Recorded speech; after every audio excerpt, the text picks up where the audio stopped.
Aoumad YouTube, que la paix soit sur vous. Dans cette vidéo, j'aimerais vous raconter l'histoire d'un roi qui avait pour fils unique un jeune prince. Et pour parfaire son apprentissage de la vie, le roi envoya son fils auprès d'un vieux sage. Le jeune prince arriva auprès du vieux sage et lui dit « Éclaire-moi sur le sentier de la vie ». Le sage lui répondit « Mes paroles s'évanouiront comme tes traces de pas sur le sable. Cependant, je veux bien t'indiquer quelques indications sur le chemin de la vie dans laquelle tu trouveras 3 portes. Et ces 3 portes, nous les rencontrons tous. Si vous souhaitez les découvrir, restez avec moi.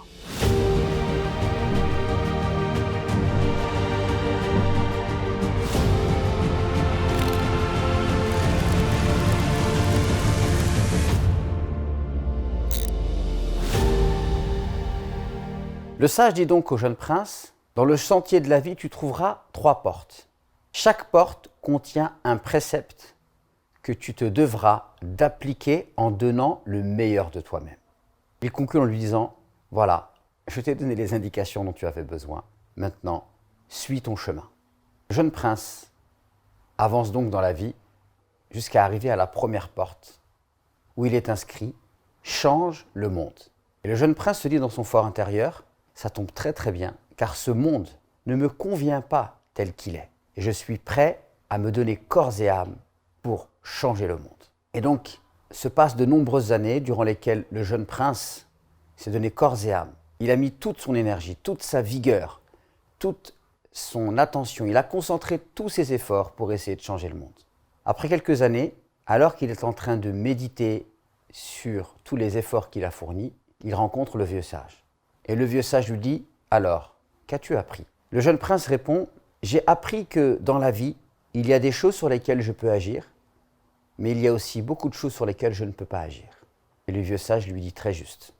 Et le jeune prince lui dit « J'ai donc compris qu'il fallait que je concentre mes efforts sur ce sur quoi je pouvais agir. » Et le vieux sage lui dit « Effectivement, c'est une très très bonne leçon que tu as apprise. Continue de concentrer tes efforts sur ce sur quoi tu as la main et détourne-toi de ce sur quoi tu ne peux pas agir. » Peu après, le prince continue son chemin jusqu'à arriver à la 2e porte, dans laquelle il est inscrit « Change les autres ».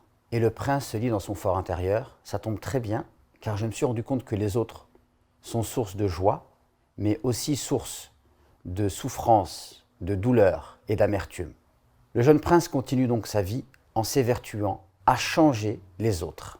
Donc dès qu'il décelait une chose qui lui déplaisait chez autrui, il mettait tout ce qui était en son pouvoir pour essayer de changer cela. Donc il scrutait le moindre défaut qu'il pouvait trouver chez autrui, il essayait de changer la nature et le caractère des gens. Bien des années passèrent, et alors qu'il était en train de méditer sur ce qu'il venait d'accomplir, il croisa le vieux sage, qui lui dit « Qu'as-tu donc appris ?» Le jeune prince lui dit « Ce que j'ai appris après toutes ces années, c'est qu'en réalité les autres ne sont pas la source de mes peines, de mes joies, de mes souffrances ou de mes bonheurs. Ils n'en sont que le révélateur.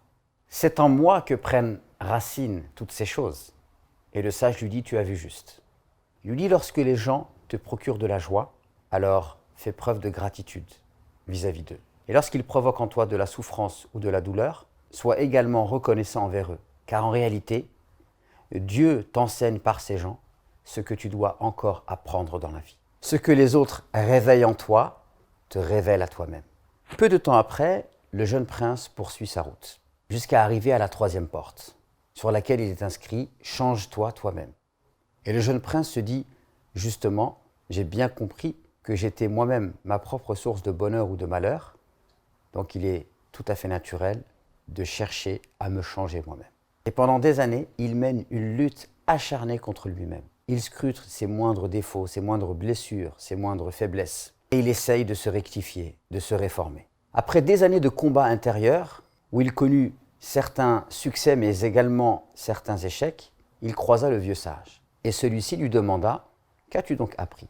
Il dit « J'ai appris qu'il y avait des choses en moi que je pouvais changer et d'autres qui étaient extrêmement difficiles à changer. » « C'est bien, dit le sage, mais encore. » Il lui dit « Je me rends compte également qu'après toutes ces années, je commence à fatiguer. Je suis lassé de tous ces combats. » Le jeune prince poursuivit et dit « N'y aura-t-il jamais de fin Je suis fatigué et j'ai envie de tout abandonner. J'ai envie de lâcher prise. Le vieux sage lui dit justement, c'est ton prochain apprentissage, mais avant cela, retourne-toi et contemple le chemin parcouru. Le vieux sage disparaît alors et le jeune prince se retourne. Et il voit au loin la troisième porte. Et en s'approchant de cette porte, il s'aperçoit que sur sa face arrière est inscrit « Accepte-toi tel que tu es ». Et en portant un regard sur tout le chemin qu'il avait parcouru, il se rend compte que la meilleure manière de se changer soi-même est de s'accepter tel que l'on est, car il n'est absolument pas possible de changer sa nature profonde. Mais en s'acceptant, alors on peut s'apprivoiser. Il continue son chemin en arrivant jusqu'à la deuxième porte. Et en s'approchant de cette deuxième porte, il voit qu'il est inscrit sur sa face arrière « Accepte les autres tels qu'ils sont ». Et en traversant cette porte, il croise à nouveau tous les gens qu'il avait côtoyés par le passé. Ceux qu'il avait aimés et qui l'avaient soutenu, mais également ceux qui l'avaient détesté et ceux qui l'avaient combattu. Et à sa grande stupéfaction, il ne se sent absolument plus gêné par les défauts des gens qui l'entourent. Et il se rend compte qu'en étant en accord avec lui-même, les autres ne sont plus un problème. Et il arrive à les accepter et à les aimer avec leurs qualités et leurs défauts. Et en continuant à contempler le chemin parcouru, il arrive à proximité de la première porte. Et il se rend compte que sur sa face arrière, il est inscrit « Accepte le monde ».